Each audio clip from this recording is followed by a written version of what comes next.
ये टीवी के मौलाना इस बात को नहीं समझते हैं आखिर क्यों चंद रुपयों के लिए तुम उन न्यूज चैनल्स पर जाके बैठ जाते हो और पूरे कौम को बदनाम करते हो। मैं ये भी पूछना चाहता हूं कि ऐसे शोज में आखिर कुछ लोग, कुछ मुसलमान धर्म गुरु बनकर आखिर क्यों पहुंच जाते हैं।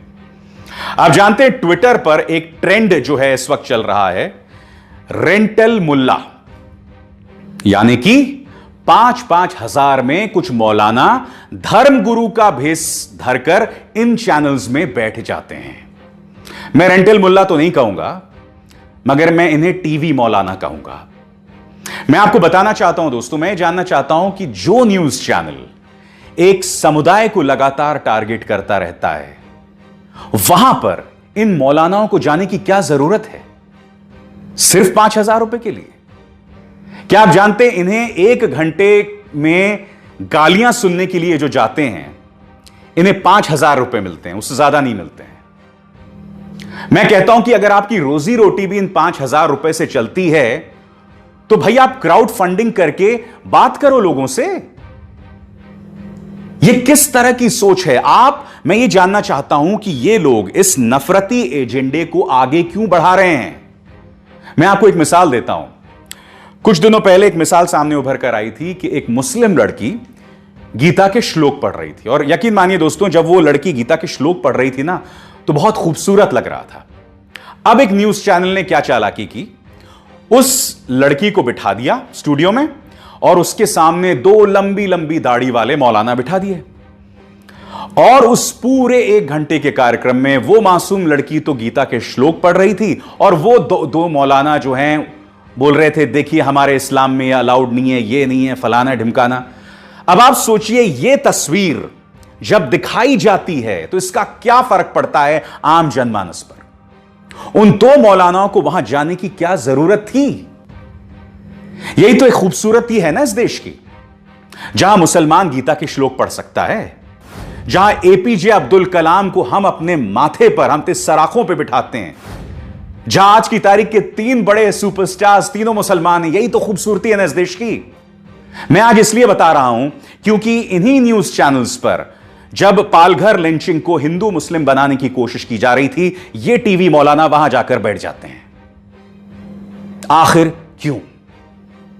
ये आपकी जिम्मेदारी है। अगर आप इनके परिवार के सदस्य हैं तो इनसे बोलिए कि ऐसा शर्मनाक काम न करें, क्योंकि इसके जरिए सिवाय समाज के अंदर दोहराव पैदा करने के और कुछ नहीं हो रहा है। सिवाय मुसलमानों की बदनामी के कुछ नहीं हो रही है इसके जरिए। और अंत में सवाल मैं प्रधानमंत्री से भी करना चाहता हूं। प्रधानमंत्री, हाथ जोड़कर मेरी प्रार्थना है आपसे, इन चैनल्स के जहर पर लगाम लगाइए। मैं जानता हूं कि योगी आदित्यनाथ की उत्तर प्रदेश पुलिस ने कई न्यूज चैनल्स के जहर का पर्दाफाश किया है, मगर इनके खिलाफ एफआईआर दर्ज की जाए इस जहर को फैलाने के लिए। हाथ जोड़कर मेरी प्रार्थना है, क्योंकि आप जानते हैं इस सब का असर अंतर्राष्ट्रीय तौर पर पड़ रहा है। आप क्या चाहते हैं? आप क्या चाहते हैं कि गल्फ में जो लाखों भारतीय काम करते हैं, क्या वो वापस भारत आ जाएं?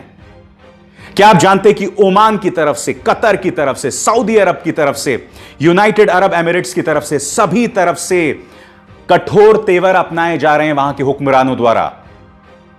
क्यों? क्योंकि वहां पर जो भक्त बसे हुए हैं ना, यानी कि बीजेपी के जो कट्टर समर्थक हैं, वो वहां बैठे बैठे मुस्लिम विरोधी बयान देते हैं, जहरीले बयान देते हैं, और अब उन पर कार्रवाई की जा रही है। मैं आपसे हाथ जोड़कर प्रार्थना करता हूं प्रधानमंत्री, मैं जानता हूं कि आपको ही नहीं, संयुक्त अरब अमीरात में हमारे जो एम्बेसडर हैं, जो हमारे ओमान में एम्बेसडर हैं, सबको बयान देना पड़ा। यहां तक कि हमारे माइनॉरिटी अफेयर्स मिनिस्टर इन सज्जन मुख्तार अब्बास नकवी को भी बयान देना पड़ा कि भारत जो है मुसलमानों के लिए स्वर्ग है। मैं नहीं जानता हूं कौन सा स्वर्ग है। स्वर्ग भेजने की बात तो नहीं कर रहे हैं यहां। खैर, वो बात अलग है, मगर जो मैं आपसे कह रहा हूं कि वक्त आ गया है कि इस तरह के जहरीले मीडिया पे कृपया लगाम लगाइए। जी हां, लगाम लगाइए। उसके अलावा कोई चारा नहीं है। देश चल नहीं पाएगा।